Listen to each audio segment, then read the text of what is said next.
23 जनवरी को यूपीटीटी की परीक्षा संपन्न हुई है और इस वीडियो में हम लोग पेपर 1 यानी कि प्राथमिक स्तर में पर्यावरण के जो प्रश्न पूछे गए थे उन सभी प्रश्नों को करेंगे डिस्कस।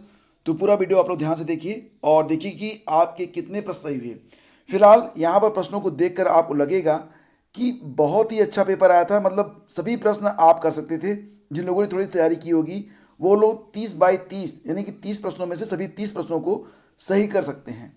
तो प्रश्न बहुत ही अच्छे पूछे गए और जिन लोगों ने सिर्फ पिछले वर्षों के सभी प्रश्न पत्र को, यानी कि जो मैंने आपको 2 वीडियो उपलब्ध करवाया था कि 2011 से लेकर 2021 तक के जो प्रश्न थे उन प्रश्नों को भी अगर किसी ने रट लिया होगा, देख लिया होगा, तो भी उसका कोई भी प्रश्न गलत नहीं हुआ होगा। तो ये प्रश्न बहुत ही अच्छे पूछे गए थे। फिलहाल आइए देखते हैं कि कितना सही हुआ आपका। ठीक है, तो देखिए कार्बन डेटिंग संदर्भित करता है। सभी प्रश्न आप देखते चलिए, बहुत ही आसान प्रश्न पूछे गए थे। कार्बन डेटिंग संदर्भित करता है और यहाँ पर देखो जो क्वेश्चन पेपर हमको मिला वो क्वेश्चन पेपर बहुत ही रफ तरीके से था, तो इसको मैंने टाइप करवा लिया है। ठीक है, ताकि आप अच्छे से इसे समझ सकें। तो प्राचीन स्थलों में मौजूद लकड़ियों या सामग्रियों के लिए आयु मापन, ये होता है कार्बन डेटिंग। ठीक है, तो यहाँ पर विकल्प सी करेक्ट था। आगे बढ़ते हैं। संविधान सभा ने कब राष्ट्रीय गान को अपनाया था? तो देखिए इसका उत्तर हो जाएगा 24 जनवरी 1950 को। ठीक है, और अगला क्वेश्चन था कि बायो मैग्निफिकेशन क्या है? बायो मैग्निफिकेशन क्या है दोस्तों? तो ये प्रश्न पूछा गया था और इसका उत्तर था समय के साथ ऊतक में विषैले पदार्थों की बढ़ती सांद्रता। ठीक है, तो यहाँ पर ऑप्शन डी इसका करेक्ट था, बायो मैग्निफिकेशन। आगे बढ़ते हैं। अगला क्वेश्चन, निम्नलिखित में कौन जैव मंडल का अजैविक घटक नहीं है? देखो प्रश्न क्या है कि निम्नलिखित में कौन सा जैव मंडल का अजैविक घटक नहीं है, मतलब कौन सा ऐसा इसमें से है जो कि अजैविक घटक नहीं है। ठीक है, तो फिलहाल इसका ऑप्शन बी सही था, मतलब कवक जो होता है। बाकी अगर आप देखेंगे फास्फोरस, मृदा और प्रोटीन ये सब अजैविक घटक हैं, लेकिन कवक जो है ये जैविक घटक है। तो ऑप्शन बी इसका करेक्ट रहा। ग्रीन पीस इंटरनेशनल का मुख्यालय कहाँ पर स्थित है? ये प्रश्न पूछा गया था और आप जानते हैं इसका सही जवाब था ऑप्शन बी, एम्स्टर्डम। आगे बढ़ते हैं। घास भूमि क्षेत्र के परितंत्र के खाद्य श्रृंखला में सबसे उच्च स्तर का उपभोक्ता कौन सा है? तो खाद्य जाल के बारे में मैंने आपको समझाया था। अभी 2 दिन से जो कक्षाएं चली हैं, मात्र 2 दिनों में जिन लोगों ने सारे प्रश्न अटेम्प्ट किए हैं तो वो समझ गए होंगे कि पूरा का पूरा क्वेश्चन इन्हीं 2-3 क्लासों से आ गया है। और ये जो प्रश्न थे ये पिछले वर्षों के प्रश्न थे, थोड़ी सी व्याख्या उसमें ऐड की गई थी बस। तो सभी प्रश्न बहुत ही अच्छे पूछे गए, यानी कि बहुत ही बढ़िया पेपर आप इसे कह सकते हैं। घास भूमि क्षेत्र के परितंत्र के खाद्य श्रृंखला में सबसे उच्च स्तर का उपभोक्ता जो होता है वो मांसाहारी होता है। मैंने आपको बताया था कि उत्पादक होता है जो ग्रास होते हैं। ठीक है, घास उत्पादक होते हैं। जो प्राथमिक उपभोक्ता होते हैं वो शाकाहारी होते हैं। उसके बाद फिर आ जाएगा आपका यहाँ पर मांसाहारी। ठीक है, तो विकल्प सी इसका करेक्ट है। आगे बढ़ते हैं। वायुमंडल का सबसे निचला स्तर क्या है? ये भी मैंने आपको बताया था अभी हाल ही में, क्षोभ मंडल इसे कहते हैं। ऑप्शन सी इसका करेक्ट है। भारतीय संसद द्वारा जैव विविधता अधिनियम कब पारित किया गया था? आप देख रहे होंगे कि नियर अबाउट सभी प्रश्नों को डिस्कस किया गया था और ये लगभग सभी प्रश्न रिपीट हो रहे हैं। पिछले वर्ष के क्वेश्चन पेपर से ही ये प्रश्न बन रहे हैं। तो इसका उत्तर क्या हो जाएगा? 11 दिसंबर 2002। ठीक है, तो भारतीय संसद द्वारा जैव विविधता अधिनियम जो था ये 2002 में पारित हुआ था, 11 दिसंबर को। निम्नलिखित में कौन सी कृषि करने की प्रक्रिया पर्यावरण संरक्षण में सहायक है? तो देखो यहाँ पर जो जैविक खेती होती है, ठीक है, और हाल ही में सिक्किम पहला जैविक राज्य भी बना था, ये भी आप जानते होंगे। आगे बढ़ते हैं। अगला क्वेश्चन है कि अम्लीय वर्षा संबंधित है किससे? तो देखो जो अम्लीय वर्षा होती है वातावरण में जो सल्फर डाइऑक्साइड होती है उसी से संबंधित है। सल्फर डाइऑक्साइड और पानी से मिलकर बनता है सल्फ्यूरिक एसिड H2SO4। आगे बढ़ते हैं। WWF से क्या आशय है? ये प्रश्न पूछा गया। वर्ल्ड वाइल्ड लाइफ फंड, यानी कि यहाँ पर जो विकल्प बी है ये करेक्ट है। फूलों की घाटी कहाँ पर अवस्थित है? तो फूलों की घाटी उत्तराखंड में है, ये भी आप जानते हैं, चमोली जनपद में।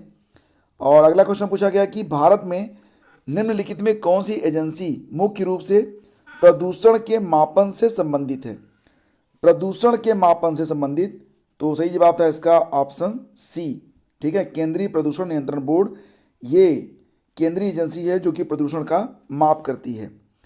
कोटोपैक्सी एक जागृत ज्वालामुखी है जो अवस्थित है। हाल ही में करंट अफेयर के अंतर्गत और जो ईवीएस यानी कि पर्यावरण का वीडियो जो अपलोड किया गया, दोनों में ही इस प्रश्न को डिस्कस किया गया था। एंडीज पर्वत में है, ऑप्शन बी इसका करेक्ट है। तिब्बत की सांगपो नदी भारत में जानी जाती है। तो आपको पता ही है कि तिब्बत की जो सांगपो नदी है ये भारत में ब्रह्मपुत्र के नाम से जानी जाती है। अगला क्वेश्चन है, निम्न में कहाँ आर्सेनिक द्वारा जल प्रदूषण सर्वाधिक है? तो ये प्रश्न भी हम लोग कई बार पढ़ चुके हैं। सही जवाब इसका पश्चिम बंगाल है, यानी कि विकल्प ए इसका करेक्ट रहा। भारत के पश्चिमी घाट में दक्कन शुष्क है, क्योंकि तो भारत का जो पश्चिमी घाट है वहाँ पर जो दक्कन है वो शुष्क है क्योंकि यहाँ पर रेन शैडो का प्रभाव है। तो विकल्प बी इसका करेक्ट रहा। वन्यजीव सुरक्षा अधिनियम कब पारित किया गया? तो वन्यजीव सुरक्षा अधिनियम के बारे में भी मैंने आपको पढ़ाया था। ये 1972 में पारित हुआ था, ठीक है। और मैंने आपको बताया था कि 1972 में वन्यजीव सुरक्षा अधिनियम, और फिर 1973 में क्या पारित हुआ? 1973 में पारित हुआ टाइगर प्रोजेक्ट टाइगर कह लीजिए। तो वायुमंडल की ऊपरी सीमा पर प्रति इकाई क्षेत्र में प्राप्त होने वाली सौर विकिरण कहलाती है। अब ये प्रश्न जो था ना थोड़ा सा लॉजिकल था। उष्मा बजट तो इसे आप कह नहीं सकते, सौर ऊर्जा ये होगी नहीं, सूर्य तप ये भी नहीं है। सही जवाब इसका सौर स्थिरांक बनता है, यानी कि विकल्प बी इसका करेक्ट रहा। किस देश के संविधान से मौलिक कर्तव्य लिया गया था? तो कल ही जो वीडियो अपलोड हुआ था सामाजिक विज्ञान के लिए, उसमें भी ये प्रश्न था। तो रूस से लिया गया था, ऑप्शन ए इसका करेक्ट है। रूस के संविधान से मौलिक कर्तव्यों को लिया गया। सर्वाधिक जैव विविधता कहाँ पर पाई जाती है? तो सर्वाधिक जैव विविधता मिलती है सांत घाटी में। सांत घाटी कहाँ पर स्थित है? तो यह केरल में स्थित है। एलपीजी के संदर्भ में क्या असत्य है? तो नीली ज्वाला से जलता है, सही है। उच्च ऊष्मीमान है, ये भी सही है। एक स्वच्छ ईंधन माना जाता है, ये भी सही है। मीथेन उत्सर्जन करने वाला, ये गलत है। तो विकल्प ए हमारा यहाँ पर उत्तर रहा। पारिस्थितिकी तंत्र के घटक, पारिस्थितिकी तंत्र के घटक कौन कौन से हैं? तो देखो यहाँ पर विकल्प ए सही था, उत्पादक, उपभोक्ता और अपघटक, ठीक है। उत्पादक, उपभोक्ता और अपघटक ये पारिस्थितिकी तंत्र के घटक हैं। मकर रेखा के बारे में मैंने आपको कई बार बताया था। मकर रेखा ये कर्क रेखा हो गई, ये नीचे मकर रेखा हो गई 23.5 डिग्री साउथ में, ठीक है। तो विकल्प बी इसका करेक्ट रहा। इकोसिस्टम शब्द का प्रयोग सर्वप्रथम किसने किया था? लोग इकोसिस्टम और इकोलॉजी दोनों में कंफ्यूज हो जाते हैं, ठीक है। तो इकोसिस्टम का सही जवाब था यहाँ पर option C, doctor A G. Tansley, ये सही रहा। अब ये बताओ कमेंट करके कि इकोलॉजी जो था ये शब्द सबसे पहले किसने प्रयोग में लाया था? तो थोड़ा सा आपका टेस्ट हो जाए। आगे बढ़ते हैं। ध्रुव तारा कहा जाता है किसको? तो देखो जो उत्तरी तारा होता है ये स्थिर माना जाता है, इसी को कहते हैं ध्रुव तारा, ठीक है। भारत में प्रोजेक्ट टाइगर प्रारंभ किया गया। तो देखो बहुत सारे प्रश्न बिल्कुल रिलेटेड थे। मैंने आपको बताया था कि प्रोजेक्ट टाइगर जो था ये 1973 में 1973 में स्टार्ट हुआ था। तो विकल्प सी इसका करेक्ट रहा। और कान्हा राष्ट्रीय उद्यान, तो ये भी आप जानते ही हैं, कान्हा राष्ट्रीय उद्यान ये मध्य प्रदेश में स्थित है। तो विकल्प सी इसका करेक्ट रहा। अगला क्वेश्चन पूछा गया था कि लखनऊ समझौता 1916 किन दो के मध्य हुआ था? तो प्रश्न बहुत डिफिकल्ट नहीं रहा, बहुत ही आसान प्रश्न रहा। ऑप्शन ए इसका सही था, नरम दल और गरम दल के मध्य पूछा गया, मतलब ये समझौता हुआ था 1916 में, लखनऊ पैक्ट।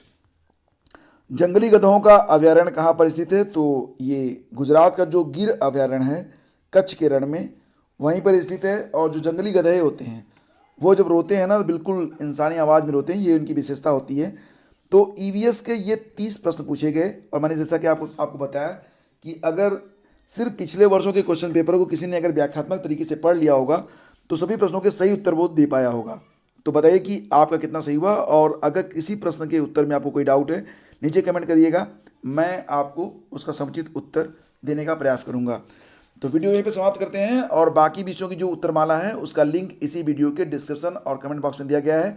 तो वॉच करिए और देखिए कि आपके कितने प्रश्न सही हुए। और हाँ, इसे लाइक और शेयर करना बिल्कुल भी मत भूलिएगा please friends. Thank you so much.